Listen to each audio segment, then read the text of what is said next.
Assalamualaikum warahmatullahi wabarakatuh. Kembali lagi bersama kami, kelompok 1 yang akan mempresentasikan hasil diskusi kami pada ruang kolaborasi pada topik 4 yang membahas mengenai lingkungan kelas yang aman, nyaman, dan berpihak pada ekosistem pembelajaran. Sebelum kami membahas mengenai hasil diskusi kami, izinkan saya menyampaikan anggota kelompok 1 Dion Rapanca, Hana Sekar Bindri, Okta Asrowifah, Siwi Rosikaning Tias, dan saya sendiri Rahmah Isnawati. Topik yang kami diskusikan bersama di ruang kolaborasi yaitu yang pertama mengenai kasus-kasus aktual terkait lingkungan kelas yang mendukung ekosistem pembelajaran. Yang kedua, kasus-kasus aktual terkait lingkungan kelas yang kurang mendukung ekosistem pembelajaran. Dan yang ketiga, tantangan dalam menciptakan lingkungan kelas yang kurang mendukung ekosistem pembelajaran. Untuk yang pertama yang akan kami bahas yaitu mengenai kasus-kasus aktual terkait lingkungan kelas yang mendukung ekosistem pembelajaran. Yang pertama yaitu bahwasanya pembelajaran yang dilaksanakan di SMA Negeri 1 Muter itu sudah berpusat pada peserta didik dan guru itu melaksanakan dengan menggunakan metode pembelajaran yang bervariatif dan menyenangkan seperti dengan diskusi kelompok. Yang kedua, guru juga menyelipkan ice breaking di tengah pembelajaran agar peserta didik juga tidak merasa bosan. Yang ketiga, penggunaan media pembelajaran yang memanfaatkan teknologi dan menarik seperti penggunaan PowerPoint interaktif. Sumber belajar yang digunakan oleh siswa itu tidak hanya dari buku, tetapi guru memberikan kebebasan kepada peserta didik untuk mencari sumber membaca dan mencari sumber belajar yang lainnya seperti dari YouTube maupun literasi digital lainnya. Yang keempat, adanya kegiatan organisasi yang mewadahi pengembangan minat dan bakat peserta didik seperti adanya OSIS, MPK, Tonsus, PMR, dan yang lainnya. Yang keempat yaitu mengenai kebersihan ruang kelas yang terjaga. Yang keenam yaitu lingkungan belajar yang kondusif dan jauh dari keramaian karena pada dasarnya SMA Negeri 1 Muter itu letaknya di pedesaan dan jauh dari jalan raya. Kemudian yang ketujuh yaitu terdapat WiFi yang terjangkau di setiap kelas. Dan yang terakhir yaitu laboratorium yang memadai untuk kegiatan praktikum.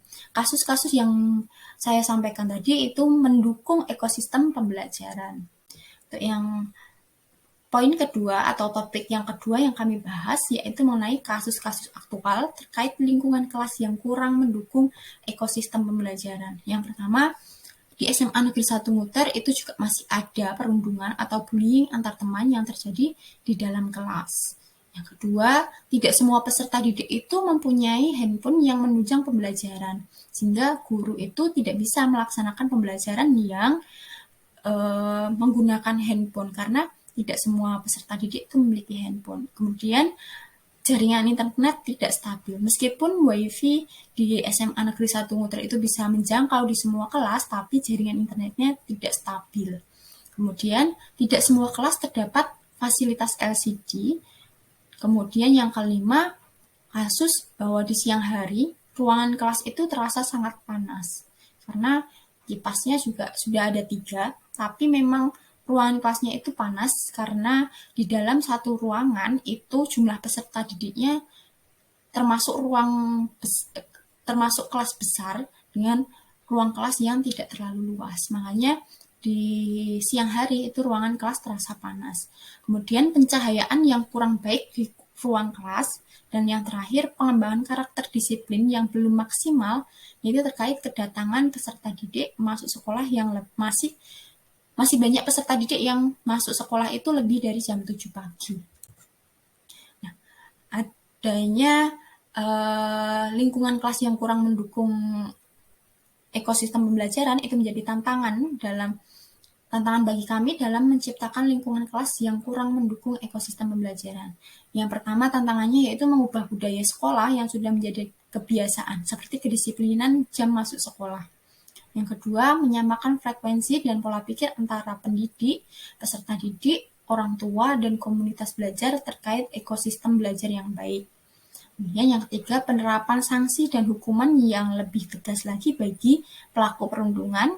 Yang keempat, proses pelaksanaan pembelajaran yang berdiferensiasi, karena pada dasarnya peserta didik itu kan terdiri dari karakteristik yang berbeda-beda. Oleh karena itu, menjadi tantangan bagi kami untuk melaksanakan proses pembelajaran yang berdiferensiasi. Yang kelima, karena tadi disampaikan bahwasannya di kelas itu tidak semuanya peserta didik memiliki handphone dan tidak semua kelas itu ada LCD, maka guru harus bisa membuat media pembelajaran yang sesuai dengan kondisi peserta didik dan sarana prasarana di kelas.